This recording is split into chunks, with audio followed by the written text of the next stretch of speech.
বয়ান শুনতে পারে না। এই জন্য মা বোনদের কাছে দিন পৌঁছাতে হবে, মা বোনদেরকে দিন জানাতে হবে, দিন শিখাতে হবে। এই জন্য মহিলা মাহফিল করা। কারণ আমাদের সমাজের পুরুষরা এতটাই আল্লাহওয়ালা না, আমাদের সমাজের পুরুষরা এই পরিমাণে ইলম জানে না যে তিনাদের মেয়েদেরকে দিন শিখাবে।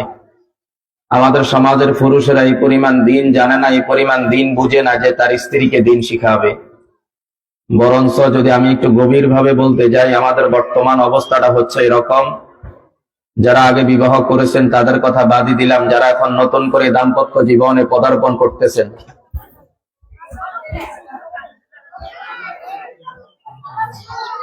মানুষ গোসল দুই কারণে করে। একটা হচ্ছে শরীরের কাঁচরা ময়লা দূর করার জন্য, পরিষ্কার পরিচ্ছন্নতার জন্য গোসল করে।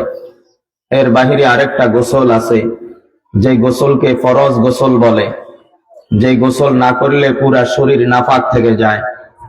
আজকে আমাদের যারা নতুন করে দাম্পত্য জীবনে পদার্পণ করতেছে, এদের মধ্যে শতকরা 99% ফরজ গোসল কেমনে করতে হয় জানে না। আমাদের অনেক পূর্বপুরুষ পূর্ব মাতারাও এমন ছিলেন, ফরজ গোসল কিভাবে করতে হয় এটা জানে না। স্বাভাবিক গোসল আর ফরজ গোসলকে এক করে ফেলে। স্বাভাবিক গোসলের মাসআলা আর ফরজ গোসলের মাসআলা এক না। আমাদের সমাজের মা বোনদের শরীরে মাসিক ঋতু হয়, শরীর নাপাক হয়। এই ব্যাপারে বিভিন্ন শরীয়তের দৃষ্টিতে অনেকগুলি জরুরি মাসআলা মাসাইল আছে। এই মাসআলা মাসাইল গুলা না আমাদের মহিলারা জানে, না আমাদের পুরুষেরা জানে। মহিলাদের বাচ্চা হওয়ার পরে তাদের জন্য আবার ওখানে কিছু মাসআলার প্রয়োজন আছে। ওই মাসআলাগুলি আমাদের সমাজের পুরুষরাও জানে না, নারীরাও জানে না। মুখে মুখে যে যার থেকে যেভাবে শুনে ওইভাবের উপরেই চলে। কিতাবের মধ্যে আসছে যে সমস্ত মহিলারা বিধবা হয়, স্বামীর ইন্তেকালের পরে মহিলারা 4 মাস 10 দিন ইদ্দত পালন করবে। আমাদের দেশে এখন কিছু নতুন কথার আবির্ভাব হয়েছে, 45 দিন পরে যেটা ইচ্ছা সেখানে যাইতে পারে। এটা মানুষের মন গড়া কথা, এটা কোরআন হাদিসের কথা না।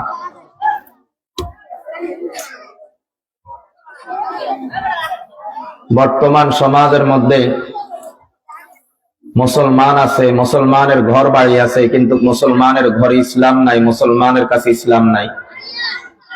বর্তমানে মুসলমানদের অবস্থা এরকম হয়েছে যে মনে হয় যেন ওদের কাছে জীবনেও কেউ কালিমার দাওয়াত নিয়ে আসে নাই। বর্তমান মুসলমানের অবস্থা এমন হয়েছে যে জীবনেও কেউ তাকে নামাজের দাওয়াত দেয় নাই। বর্তমান মহিলাদের অবস্থাটা এমন দেখা যায় যে জীবনেও কেউ তাকে ফরদার কথা বলে নাই। এক কথা, আমাদের সমাজে কোরআন ও হাদিস দ্বারা যেটা প্রমাণিত আল্লাহর বিধান ফরদা করা ফরজ, এই ফরজ বিধান আমাদের সমাজের নাই বললেই চলে। আল্লাহ তাআলার বিধান নামাজ আদায় করা ফরজ, নারী হোক পুরুষ হোক, বালেগ হওয়া থেকে বালেগা হওয়া থেকে মৃত্যু পর্যন্ত নামাজকে ফরজ করা হয়েছে। এই ফরজ নামাজ নারীদের মধ্যে কিছুটা থাকলেও পুরুষদের মধ্যে অধিকাংশ বেনামাজি রয়ে গেল। এরপরে রমজান মাসের রোজা আল্লাহ তাআলার পক্ষ থেকে ফরজ করা হয়েছে। রমজান মাসের রোজা মহিলাদের মধ্যে কিছুটা আমল থাকলেও পুরুষদের মধ্যে অধিকাংশই বেরোজগারি থেকে যায়। তো এক কথা আমি বলি, নামাজ ফরজ, কিন্তু এই ফরজের বিধান আমার সমাজে নাই। রোজা ফরজ, এই ফরজের বিধান আমার সমাজে নাই। পর্দা ফরজ, এই ফরজের বিধান আমাদের মা বোনদের কাছে নাই। মহিলারা মনে করে কোন রকম একটা বোরকা গায়ে দিলেই তো হয়ে গেল। দুনিয়ার মানুষকে বুঝানো বড় সহজ, কিন্তু আল্লাহ তাআলাকে কি দিয়ে বুঝাবেন? দুনিয়ার মানুষকে যেমনে সামনে বুঝ দেওয়া যায়, স্বামীকে মিথ্যা বলে বুঝাই দেওয়া যায়, আল্লাহ তাআলাকে কি বুঝ দিবেন? আমার প্রিয় মারা বোনেরা, একজন মহিলার জন্ম থেকে মৃত্যু পর্যন্ত আল্লাহ তাআলা একা তাকে ছাড়েন নাই। আল্লাহ তাআলা একজন মহিলার জন্ম থেকে মৃত্যু পর্যন্ত তার প্রতিটা মুহূর্তে তার জন্য দেহরক্ষী ফিট করে রেখেছেন।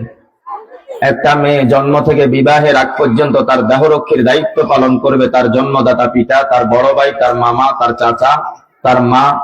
এরা বিবাহ হওয়ার আগ পর্যন্ত কোনো অবস্থাতেই এদের বাহিরে একা চলতে পারবে না। যদি সে একা চলতে যায় তাহলে দুর্ঘটনার সম্ভাবনা আছে। এই জন্য আল্লাহ তাআলা একজন মেয়েকে কতটা সর্বোচ্চ নিরাপত্তা দিয়া জমিনের মধ্যে পাঠাইছেন। এখন আমরা যদি আমাদের নিরাপত্তাকে আমরা যদি উঠাই দেই, আমরা যদি আমাদের নিরাপত্তাকে আমরা অস্বীকার করি, তাহলে আমাদের জীবন অশান্তিময় জীবন হয়ে যাবে। বর্তমান সমাজে কয়টা মেয়ে এমন পাবেন যে মেয়েটা বিয়ের আগে অবৈধভাবে কোনো নাজায়েজ সম্পর্কে লিপ্ত হয় না? আমি মনে করি হয়তো সব মেয়েদের ঘটনা প্রকাশ পায় না, কিন্তু প্রকাশ না পাইলেও গোপনে থেকে যায়। শতকরা 90% মেয়েরা বিয়ের আগে স্বামীর আমানতের খেয়ানত করে অবৈধ সম্পর্কে লিপ্ত হয়। এটার কারণ হচ্ছে শুধুমাত্র বেপরদার কারণ। শুধুমাত্র বেপরদা হওয়ার কারণে, বেনামাজি হওয়ার কারণে, বেআমলি হওয়ার কারণে, আল্লাহ তাআলার ভয়, মহব্বত, ভালোবাসা না থাকার কারণে, ঘরে দ্বীন না থাকার কারণে বর্তমান সমাজের মেয়েরা বিয়ের আগে স্বামীর আমানতের খেয়ানত করে অবৈধ সম্পর্কে লিপ্ত হয়ে যায়।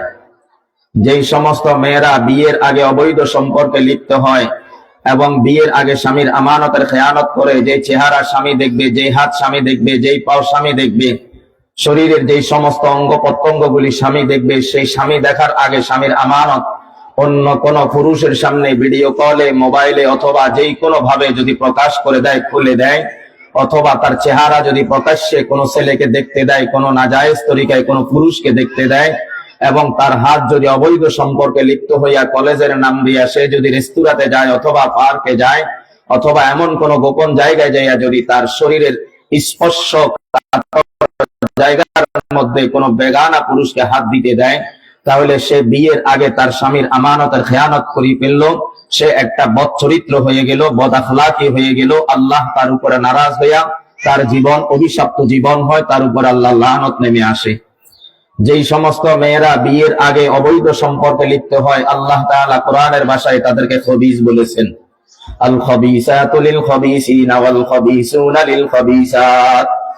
আল্লাহ তাআলা বলেন, যেই সমস্ত মেয়েরা বিয়ের আগে নাপাক সম্পর্কে, নাজায়েজ সম্পর্কে লিপ্ত হয়, এই সমস্ত মেয়েরা যদি কখনো বিয়ের জন্য তৈরি হয়, বিয়ে বসার জন্য তৈরি হয়, এদের জন্য আল্লাহ পাক রব্বুল আলামিন আরেকটা নাপাক ছেলে তৈরি করে দেয়। যার চরিত্র খারাপ, যে চরিত্র খারাপ লইয়া বিবাহের পিঁড়িতে বসতে যায়, তার জন্য কোন উত্তম চরিত্রের ছেলের ব্যবস্থা আল্লাহ করেন না। যেই নারী বিয়ের আগে অবৈধ সম্পর্কে লিপ্ত হয়, যেই নারী বিয়ের আগে অবৈধ সম্পর্ক করে বেড়ায়, তার জন্য সুপাত্র হিসাবে এমন একটা পাত্র আসবে, যেই পাত্রটা বিয়ের আগে আরো কয়েকটা মহিলার সাথে, মেয়েদের সাথে নাজায়েজ সম্পর্কে লিপ্ত ছিল। আল্লাহ তাআলা বলেন, এই ছেলেও খবিস, এই মেয়েও খবিস, এই দুই খবিসের মাধ্যমে সংসার হবে। কোন একটা বদকার নারীর জন্য নেককার পুরুষ আল্লাহ ব্যবস্থা করবেন না। বদকার নারীর জন্য বদকার পুরুষ আসবেন। এই বদকার নারী আর বদকার পুরুষের সংসারে কখনো কোনোদিন নেককার সন্তান আশা করা যায় না।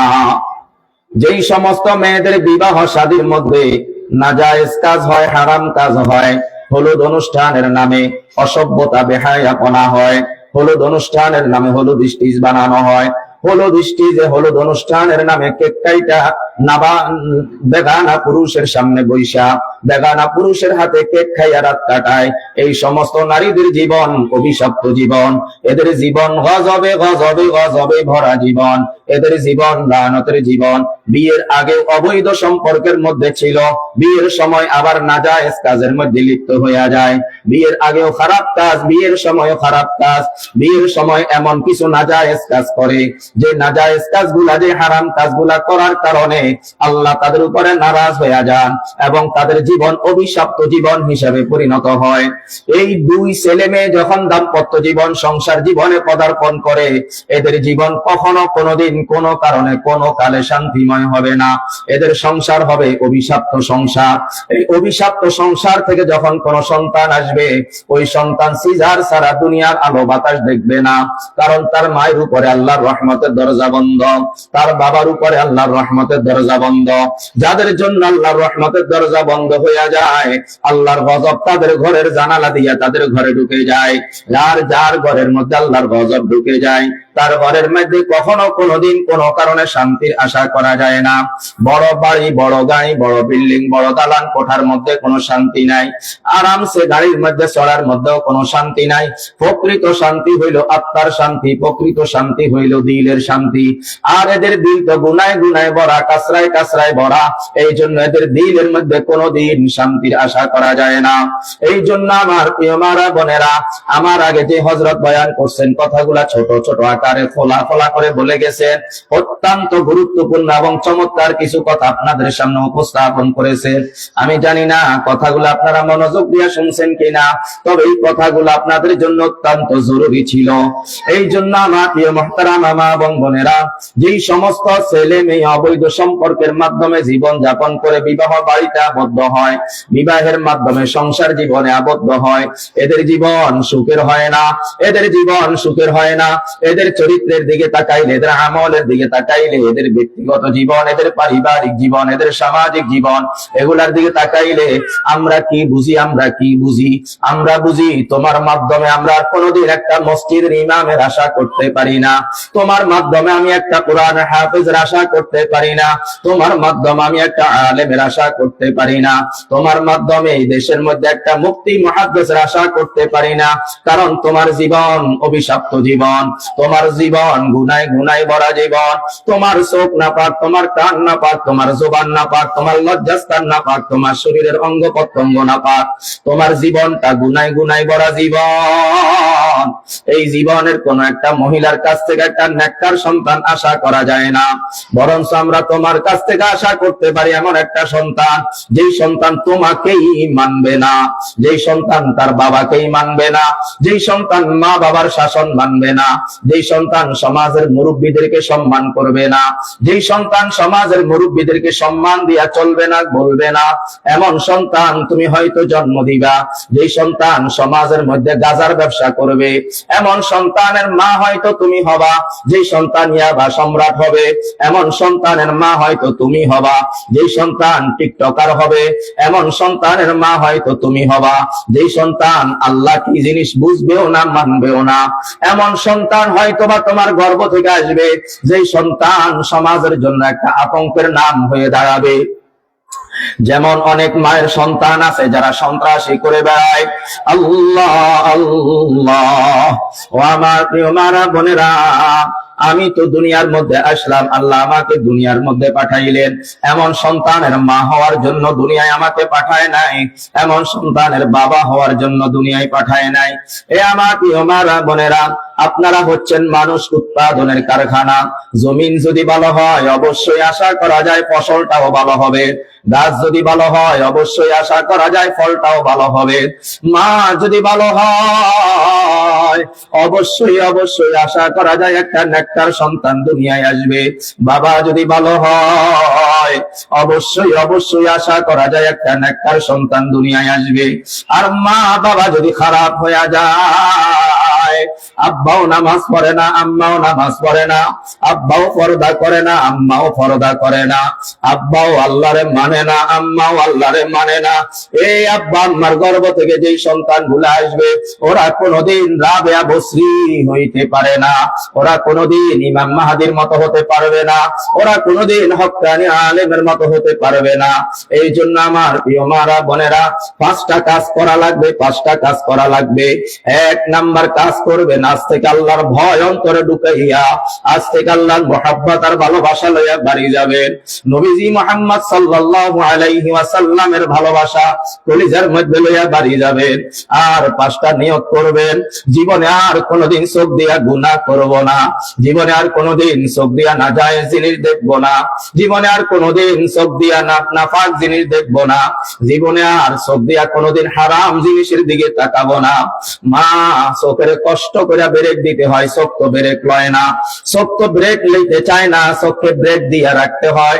চোখ তো আমার বিরুদ্ধে অনেক সময় নজর করে ফেলায়, চোখকে কন্ট্রোল করা লাগবে, চোখের মধ্যে ব্রেক বসাইতে হবে। খবরদার খবরদার, তুই চোখ আমার না, তোরে আমি আল্লাহর পক্ষ থেকে পাইছি, আল্লাহ তোরে আমার জন্য নিয়ামত হিসাবে দিছে, আমি আল্লাহর হুকুমের বিরুদ্ধে চোখ দিয়ে অন্য নাপাক জায়গায় দৃষ্টি বসাবো না। 1 নাম্বার চোখের হেফাজত করা, 2 নাম্বার জবানের হেফাজত করা। এই জবান আল্লাহ আমার জন্য পাক পবিত্র রেখেছেন। মায়ের গর্ভে আল্লাহ চাইলে এই জবান দিয়ে আমার মায়ের পেট থেকে রক্ত পান করাইতে পারতো না, না না না, আল্লাহ মায়ের গর্ভ থেকে আমাকে নাপাক রক্ত পান করান নাই। আল্লাহ আমাকে মায়ের গর্ভে আমার নাভির সাথে মায়ের নাভির একটা কানেকশন করাইয়া ওইভাবে ওই রাস্তা দিয়ে আমার পেটে খাবার ঢুকাইছে। আমার মুখ দিয়ে আল্লাহ চাইলে ঢুকাইতে পারতেন, কেন ঢুকান নাই। আল্লাহ বলেন, বান্দা রক্ত পান করা হারাম, রক্ত খাওয়া হারাম, এই হারাম জিনিস আমি তোর মুখে ঢুকাই নাই। কেন তুই জানো নি? কারণ তুই যখন দুনিয়ায় যাবি এই জবানে তুই আমি আল্লাহরে ডাকবি, এই জবানে তুই আমার পয়গম্বরের উপরে দুরূদ পাঠ করবি। এই জন্য আমি আল্লাহ তোর জবানকে নাপাক করি নাই।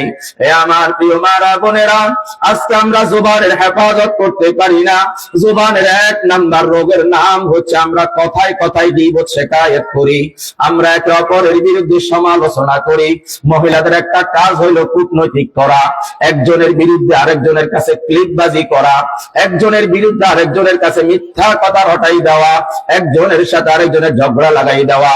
কিছু মহিলা সমাজের মধ্যে এমন আছে, এই সমস্ত খারাপ কাজগুলি না করলে ওদের কলিজাও ঠান্ডা হয় না, ওদের পেটের ভাতও হজম হয় না। এই জন্য আমার প্রিয় মারা বোনেরা, জবানের সর্বোচ্চ হেফাজত করা। আমার জবান দিয়ে যেন জীবনে কোনোদিন কোনো কারণে কোনো জায়গায় কোনো পরিস্থিতিতে আমার খেয়ালে খুশিতে যেন আমার জবান দিয়ে কোনো ধরনের নাপাক কথা বের না হয়, আমি যেন নাজায়েজ কথা না বলি, আমি যেন হারাম কথা না বলি, আমি যেন হারাম কাজ না করি। এই জন্য আমার প্রিয় মুহতারাম মা এবং বোনেরা, জবানের সর্বোচ্চ হেফাজত করা, জবানের সর্বোচ্চ হেফাজত করা। আমার এই জবানে আমি এমন কথা বলবো না যেটা অন্যের জন্য ক্ষতির কারণ হয়ে যায়। আমার জবানে আমি এমন কথা বলবো না যেটা কারো সংসারে অশান্তি টেনে আসে। আমার জবানে আমি এমন কোনো কথা বলবো না যেই কথার কারণে স্বামী স্ত্রী সম্পর্কের মাঝে দেওয়াল দাঁড়িয়ে যায়। আমি এমন কোনো কথা বলবো না যেই কথার দ্বারায় একজনের সাথে আরেকজনের ঝগড়া লেগে যায়। এমন কোনো কথা বলবো না যেই কথার দ্বারায় কেউ তার স্ত্রীর উপরে সন্দেহ করে। এমন কথা বলবো না যে কথার দ্বারাই কোন স্ত্রী তার স্বামীকে সন্দেহ করে। এমন কথা বলবো না যে কথা বলার দ্বারাই বউ শাশুড়ির মাঝখানে ঝগড়া প্রাচীর হয়ে দাঁড়ায়। এমন কথা বলবো না যে কথার কারণে ননদ আর ভাই বউয়ের মধ্যে ঝগড়া লেগে যায়। এমন কাজ করব না, এমন কথা বলবো না। জবানের সর্বোচ্চ হেফাজত, জবানের সর্বোচ্চ হেফাজত। কাহারও গীবত করা যাবে না, কাহারও শিকায়েত করা যাবে না, কাহারও বিরুদ্ধে মিথ্যা তহমত লাগানো যাবে না। এ আমার প্রিয় মারা বোনেরা, মহিলারা জবানের হেফাজত করতেই পারে না, করতেই পারে না। এদের জবান অটম রাইস মিলের মতো চলতেই থাকে। এই জন্য বিনয়ের সাথে অনুরোধ করে গেলাম, হে আম্মা জানেরা, জবানের সর্বোচ্চ হেফাজত করা। 3 নম্বরে আমার মারা বোনেরা, 3 নম্বরে আপনারা কানের হেফাজত করবেন। কান দিয়া নাপাক জিনিস, নাপাক কথা শুনবেন না, গানের কথা শুনবেন না, হারাম কথা শুনবেন না, নাজায়েজ কথা শুনবেন না। কেউ আপনার কাছে কাহারও বিরুদ্ধে গীবত করার জন্য আসছে, আপনি ওই তার গীবতের কথাগুলা শুনবেন না। কেউ আপনার বিরুদ্ধে, আপনার কাছে আরেকজনের বিরুদ্ধে মিথ্যা তহমত লইয়া আসছে, মিথ্যা কথা বলার জন্য আসছে, আপনি তার এই মিথ্যা কথাগুলা শুনবেন না। এক কথাই বলে গেলাম, যেই কথা কান দিয়া শুনলে আপনার গুনাহ হবে, গুনাহ হয় এমন কথা কোনদিন, এমন বাক্য, এমন শব্দ কোনদিন কান দিয়া শুনবেন না। কানকে গুনাহ থেকে হেফাজত করবেন, কানকে গুনাহ থেকে হেফাজত করবেন, চোখের হেফাজত করবেন, জবানের হেফাজত করবেন, কানের হেফাজত করবেন। এরপরে 4 নম্বরে লজ্জাস্থানের হেফাজত করবেন, লজ্জাস্থানের সর্বোচ্চ হেফাজত করবেন। 5 নম্বরে পেটের হেফাজত করবেন।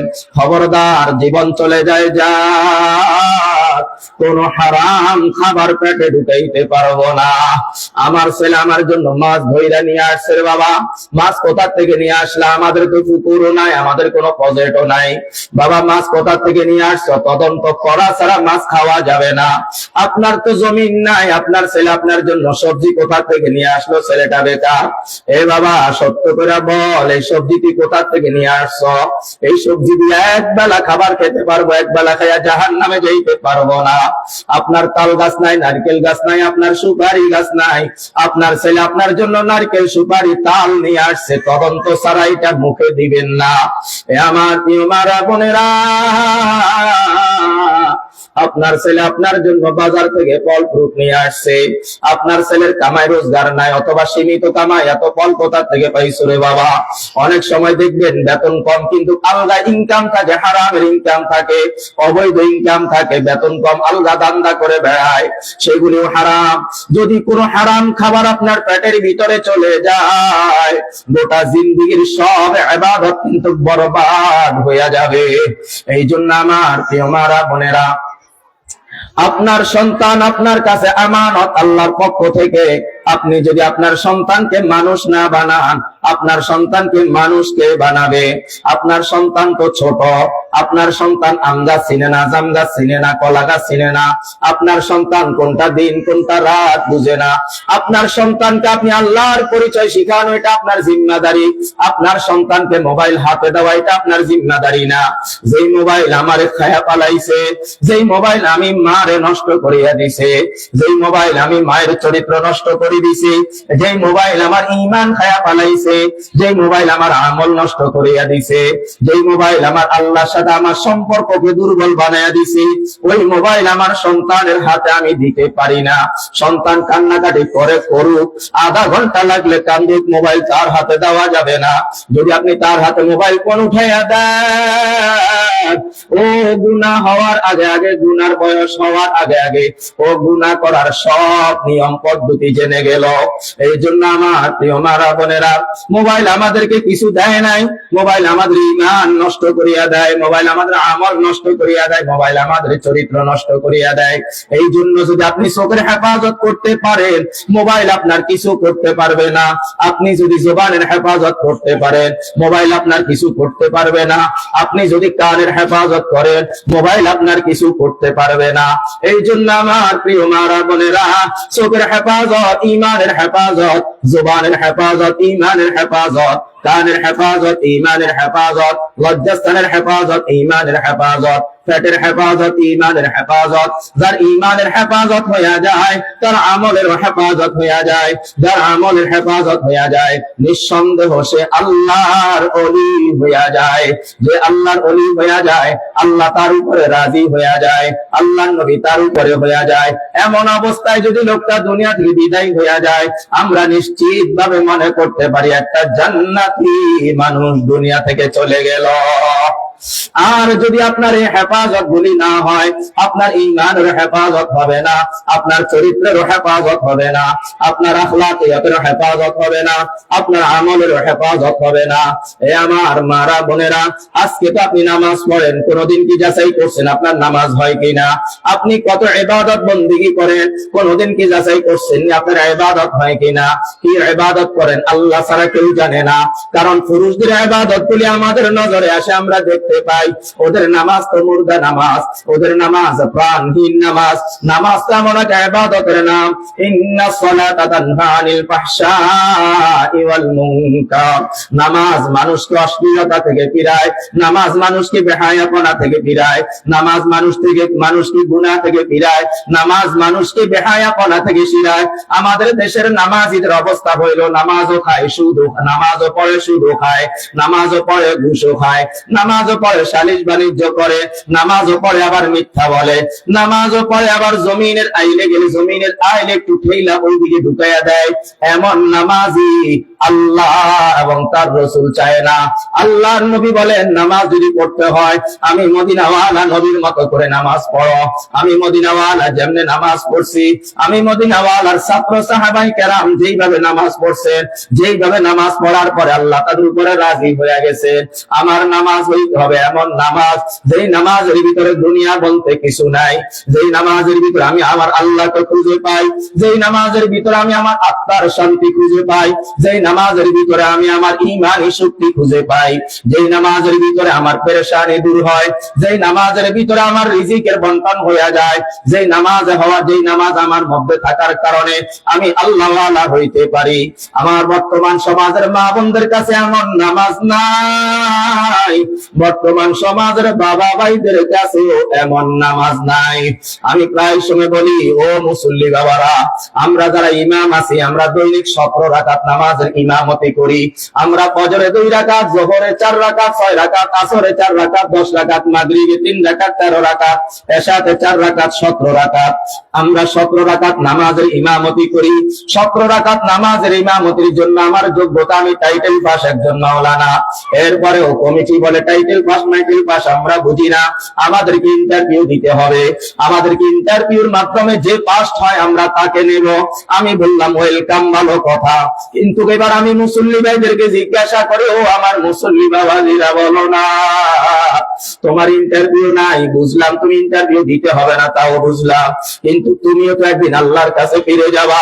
এবার তুমি বলো না ফজরের তো 2 রাকাত নামাজ তুমি নিজে নিজে পড়ো, যোহরে 6 রাকাত পড়ো 8 রাকাত, আসরে 4 রাকাত পড়ো 12 রাকাত, মাগরিবে 2 রাকাত 14 রাকাত, এশার নামাজে আগে পড়ে সুন্নাত 6 রাকাত 20 রাকাত, বিতিরের নামাজ 3 রাকাত 23 রাকাত। ও বাবাজি তুমি বলো না, তুমিও তো 23 রাকাত নামাজের ইমাম। আমি ইমামের আলহামদু সূরা কেমন, তোমারটা কেমন? আমি যখন আলাম তারা সূরা তেলাওয়াত করি, আমারটা কেমন, তোমারটা কেমন? আমি আত্তাহিয়াতু পড়ি কেমনে, তুমি পড়ো কেমনে? আমি দুরূদ শরীফ পড়ি কেমনে, তুমি পড়ো কেমনে? আমি দোয়ায়ে মাসুরা কেমনে পড়ি, তুমি কেমনে পড়ো? আমি দোয়ায়ে কোনো কেমনে পড়ি, তুমি কেমনে পড়ো? দেখলাম যে ওদের সাথে আমাদের কোনো মিল নাই। এবার আমি জিজ্ঞাসা করলাম, ও মুসল্লি বাবাজিরা বলেন না, আমারটা শুদ্ধ না আপনাদেরটা শুদ্ধ? এখন সবাই বলে হুজুর আপনারটা শুদ্ধ। আমি বললাম যে আমি তো দায়িত্ব নিলাম 17 রাকাতের, আপনার জিম্মাদারিতে তো আপনার 23 রাকাত আছে। আমার 17 রাকাতের জন্য আমার এত ইলমের দরকার যদি হয়, আপনার 17 রাকাতের জন্য আপনার কি ইলম আছে? এবারে যদি জিজ্ঞাসা করি ওযুতে কয় ফরজ জানে না, গোসলে কয় ফরজ জানে না, তায়াম্মুমে কয় ফরজ জানে না, মুসাফিরের হালত কি, সফর অবস্থায় নামাজ কেমনে পড়বেন তাও জানে না। ও আমার প্রিয় মারা বোনেরা, আপনাদের অবস্থাও কিন্তু তেমন। আপনারাও নামাজের ভিতরের ফরজ আর বাহিরের ফরজ জানেন না। আপনারাও নামাজ ভঙ্গের কারণগুলি আপনাদেরও জানা নাই, ওযু ভঙ্গের কারণগুলি আপনাদেরও জানা নাই। ইলম ছাড়া নামাজের মধ্যে দাঁড়াইলে ওই নামাজ প্রাণহীন নামাজ হবে, ওই নামাজ প্রাণহীন নামাজ হবে, ওই নামাজ আল্লাহ ওয়ালাদের মতো হবে না। যেই নামাজের মধ্যে কোনো প্রাণ নাই, ওই নামাজকে আমি কেমনে নামাজ বলি রে মা? সুতরাং আপনি নামাজ পড়েন, নামাজ নামাজের মতো হয় না। এই জন্য নামাজ পড়লে যেই লাভ হয় ওই লাভটাও আপনি পান না। আলহামদুলিল্লাহ, আল্লাহ শুকর করি বলি মা, আমরা নামাজ পড়ে কেমন মজা পাই, আমরা নামাজ পড়ে কেমন মজা পাই, নামাজ পড়ে কেমন মজা পাই। এইটা যদি আপনার একবার বুঝাইতে পারতাম রে মা, এইটা যদি আপনার একবার বুঝাইতে পারতাম রে মা, নামাজে কেমন মজা, কেমন মজা, কেমন মজার নামাজ। একটা সিজদার মধ্যে কেমন মজা, একটা রুকুর মধ্যে কেমন মজা, এক রাকাত নামাজের মধ্যে কেমন মজা রে মা। দুনিয়ার কোন ভালো খানার মধ্যে এমন মজা নাই, দুনিয়ার কোন ভালো চেয়ারের মধ্যে এমন মজা নাই, তোমার এত দামি বিল্ডিং এর মধ্যে এমন মজা নাই, তোমার দুনিয়ার যত দামি খাবার আছে খাবারের মধ্যে এমন মজা নাই। এক রাকাত নামাজের মধ্যে কেমন মজা। আল্লাহ রে আল্লাহ, আপনার জবানে আপনি আল্লাহ রে আল্লাহ করে ডাকেন, কোনো মজা নাই। আমি সাক্ষী দিয়া বললাম, আমার জবান আমি আল্লাহরে যত ডাকি তত মজা লাগে। আমার জবানে আমি আমার আল্লাহর নাম যতবার ডাকি তত মজা লাগে। আপনার জবানে আপনি আপনার ছোট বাচ্চাটারে আম্মু কইয়া ডাকেন, আপনার কাছে মজা লাগে। আপনার ছোট ছেলেটারে আপনি আব্বু কইয়া ডাকেন, আপনার কাছে মজা লাগে।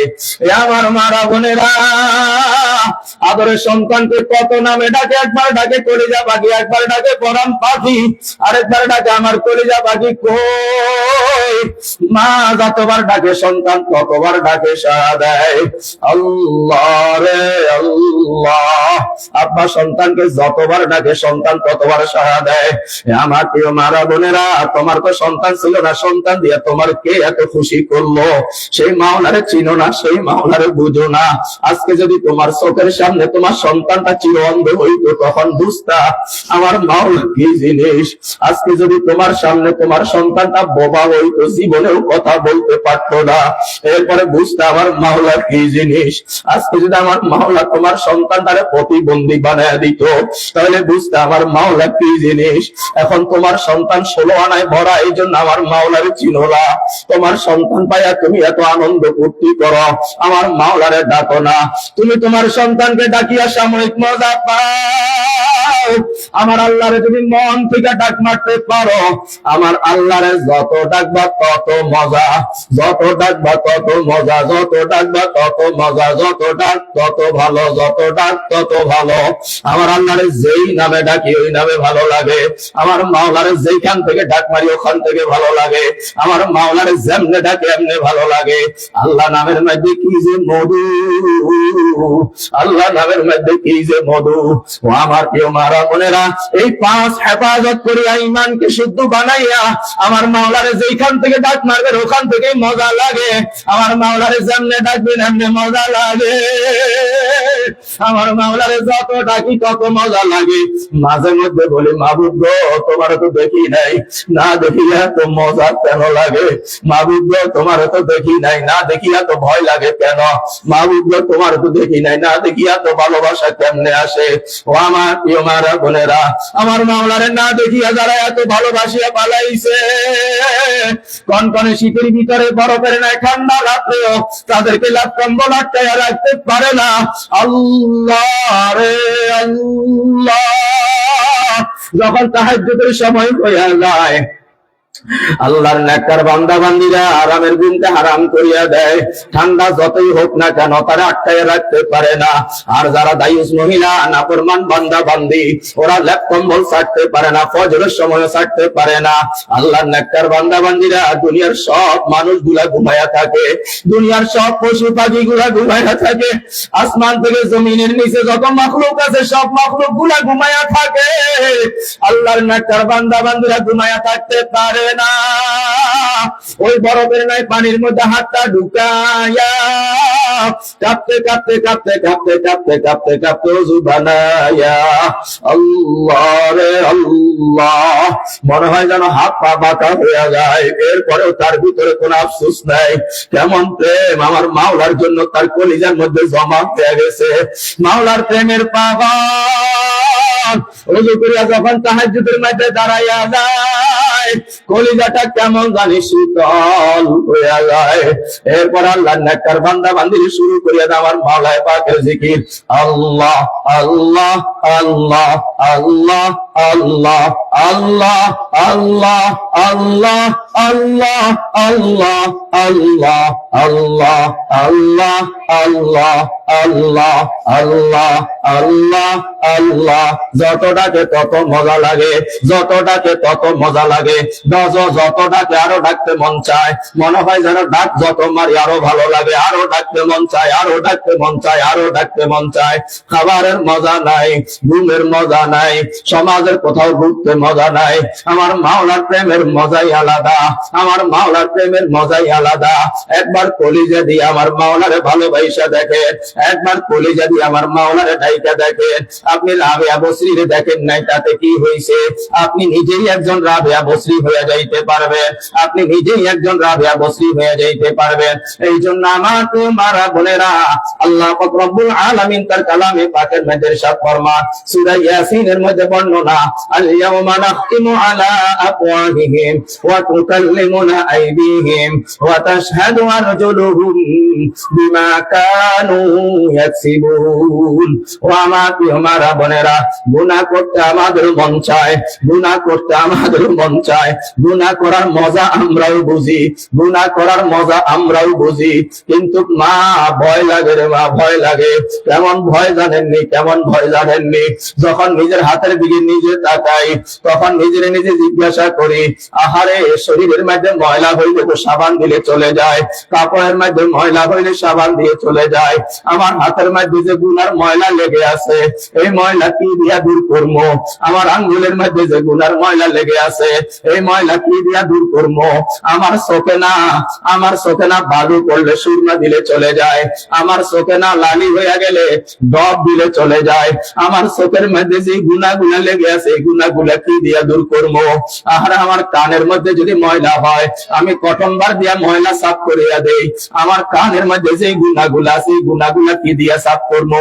আর আমার জিহ্বার মধ্যে যদি ঘা হয়, ঔষধ খাইলে জিহ্বার ঘা দূর হইয়া যায়, কিন্তু আমার জবানের মধ্যে যে গুনাহ লাগিয়া আছে, এই গুনাহ আমি কি দিয়া দূর করবো? ভয় লাগে রে মা, বড় ভয় লাগে। কেমন ভয় জানেননি? নিজের হাতের দিকে তাকাই আর নিজেই নিজেই বলি, আমার হাত গুনায় গুনায় ভরা হাত, আমার পা কত গুনার সাক্ষী, আমার এই চোখ কত গুনাহ করিয়া পালাইছে। আমি এখন আমার হাতের জিজ্ঞাসা করি, হাত এত গুনার সাক্ষী যে তুই হইয়া গেলি, এই হাত কি দিয়া গুনাহ থেকে সাফ করবি? এই জন্য প্রায় সময় ভয় লাগে, আমার হাতেও না গুনাহ, আমার চোখেও না গুনাহ, আমার জবানেও না গুনাহ, আমার কানেও না গুনাহ, আমার পায়েও না গুনাহ, আমার ডাইনেও না গুনাহ, আমার বামেও না গুনাহ, আমার সামনেও না গুনাহ, আমার পিছনেও না গুনাহ, আমার উপরেও না গুনাহ, আমার নিচেও না গুনাহ। এত গুনাহ লয়ে আমি চলি, এত গুনাহ লয়ে আমি ঘুমাই, এত গুনাহ লয়ে আমি চলি, আমার কোনো ভয় লাগে না। এত গুনাহ লয়ে আমি চলি, আমার কোনো আফসোস লাগে না। আহারে আমার সমবয়সী কতজন কবরে চলে গেছে। আরে চোখের সামনে কেউ মাকে চিরবিদায় দিয়ে আসলাম, চোখের সামনে কেউ বাবাকে চিরবিদায় দিয়ে আসলাম।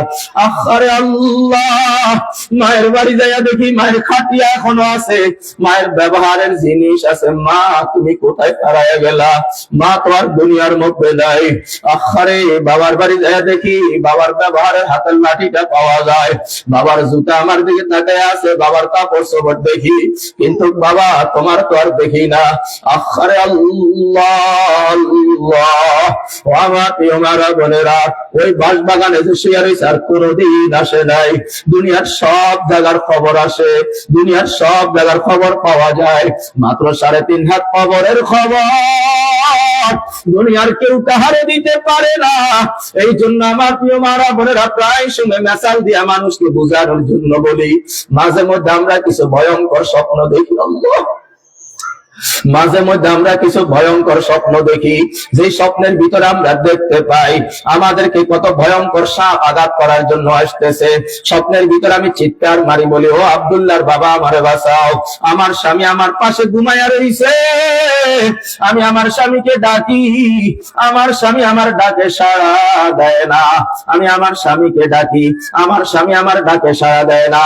এই জন্য আমার প্রিয় মারা বোনেরা, অনেক সময় স্বপ্ন যোগে দেখে ভাগ আমার খেয়ে ফেলতেছে, অনেক সময় স্বপ্নের মধ্যে দেখি আমার শরীরে আগুন লেগে গেছে, কিন্তু আমি সবাইকে ঘুমের ভিতরে চিৎকার মারি, স্বপ্নের ভিতরে বলি, আমাকে বাঁচাও, আমাকে বাঁচাও।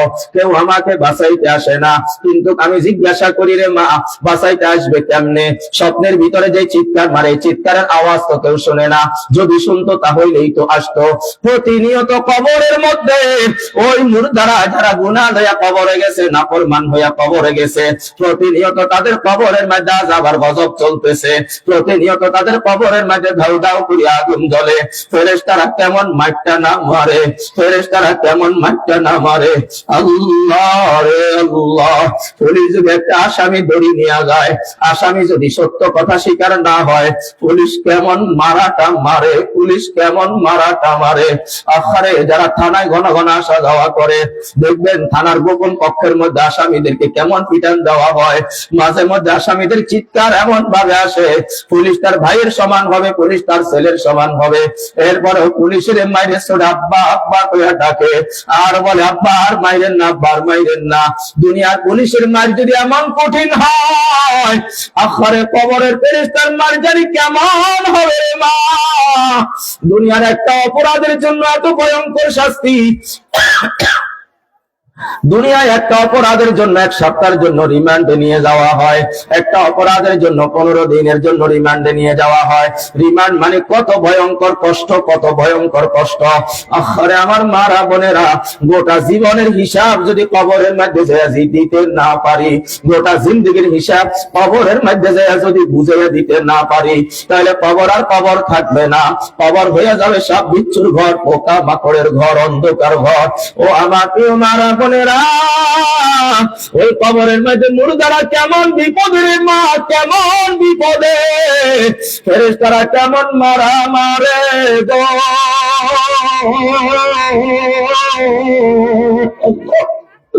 কেমনে বুঝাইতাম রে মা, কেমনে বুঝাইতাম। ও আমার প্রিয় মারা বোনেরা, দুনিয়ার মধ্যে এমন কোন ঘর নাই যে ঘরের মধ্যে যাওয়া যায় আসা যায় না। দুনিয়ার মধ্যে এমন কোন ঘর নাই যে ঘরের মধ্যে আপনি ছাড়া আর কেউ এলাও হবে না। বাবার এমন একটা ঘর যেই ঘরের মধ্যে নাই নাই কেউ নাই। বাবার এমন একটা ঘর রে মা, যেই ঘরের মধ্যে কোনো দরজা হয় না, জানলা হয় না। বাবার এমন একটা ঘর যেই ঘরের মধ্যে যাওয়া যায় আর কোনোদিন ফিরে আসা যায় না। বাবার এমন একটা ঘর যেই ঘরের ভিতরে কোনো আলো নাই, বাতি নাই, সাথী নাই। বাবার এমন একটা ঘর যেই ঘরের মধ্যে কোনো চন্দ্র নাই, সূর্য নাই। বাবার এমন একটা ঘর যেই ঘরের মধ্যে যাইয়া দেখলাম মা নাই, বাবা নাই, ভাই নাই, বোন নাই, ছেলে নাই, মেয়ে নাই, বন্ধু বান্ধব আত্মীয় স্বজন কেউ নাই। বাবার এমন একটা ঘর যে ঘরে দেখবা ডাইনে মাটি আর বামে মাটি, সামনে মাটি আর পিছনেও মাটি, উপরেও মাটি নিচেও মাটি। ডাইনেও যাওয়ার জায়গা নাই, বামেও জায়গা নাই, সামনেও জায়গা নাই, পিছনেও জায়গা নাই। আরে দুনিয়ার মধ্যে যদি সোনাইমুড়ি থানায় আপনার বিরুদ্ধে একটা মামলা হয়ে যায় আর আপনার বিরুদ্ধে যদি ওয়ারেন্ট জারি হয়ে যায়, পুলিশ যখন আপনারা তালাশ করা শুরু করিয়া দিবে, আপনি তখন আত্মগোপন করার জন্য সেনবাগ যাইয়া পালাইতে পারবেন। সেনবাগের পুলিশ যদি খবর পাওয়া যায়, আপনি পেনি মহিপাল যাইয়া পালাইতে পারবেন। ওখান থেকেও যদি পুলিশ খবর পাওয়া যায়, আপনার দিকে দুইটা পথ, একটা হইলে আপনি চট্টগ্রামের দিকে চলে যাইতে পারেন অথবা ঢাকার দিকে চলে যাইতে পারেন। আপনি দুনিয়ার মামলা থেকে বাঁচার জন্য পালাইয়া থাকতে পারবেন। কবরের মামলায় যদি কেউ একবার হারিয়ে যায়, ওই জায়গা থেকে পালাইবার কোনো ব্যবস্থা নাই। কবর এমন একটা ঘর রে মা, কবর এমন একটা ঘর যে ঘরের মধ্যে কোনো আলো নাই, বাতি নাই, সাথী নাই। কবর এমন একটা ঘর যে ঘরের মধ্যে পিপাসা লাগলে পানিরও কোনো ব্যবস্থা নাই। কবর এমন একটা ঘর যে ঘরের মধ্যে খাবারের কোনো ব্যবস্থা নাই। কবর এমন একটা ঘর যে ঘর হইল সাপ বিচ্ছুর ঘর, পোকা মাকড়ের ঘর, অন্ধকার ঘর। ও আমার প্রিয় মারা বোনেরা, দুনিয়ার ঘর যদি অন্ধকার হইয়া যায়, দুনিয়ার ঘরের দরজা আমরা আর খুঁজে পাই না। যেই ঘরে আমার জীবন যৌবন, যেই ঘরে আমার সারাটা জীবন, বিদ্যুৎ চলে যাওয়ার কারণে আমি আমার ঘরের দরজা আর আমি খুঁজে পাই না। অন্ধকার হওয়ার কারণে আমি লাইট কোথায় রাখছি আমি আর খুঁজে পাই না। একবার হাত বালাই, আরেকবার পাও বালাই, এরপরও আমি কতবার উষ্টা খেয়া পড়ে যাই। একটু অন্ধকার হওয়ার কারণে নিজের বসবাসের ঘরে নিজের রাস্তা খুঁজে পাই না। কবর তো আমার বসবাসের ঘর না, কবর হইল এমন অন্ধকার ঘর যে ঘরে আলো পাওয়ার কোনো ব্যবস্থা নাই। এই জন্য আমার প্রিয় মারা বোনেরা, মন তো বুঝলইতে চায় না, তবুও মনে বুঝাইতে হয়। ওরে মন, দুনিয়ায় থাকবি আর কতক্ষণ? এই দুনিয়ায় থাকার জন্য আসি নাই, থাকতে চাই, থাকতে দেওয়া হবে না।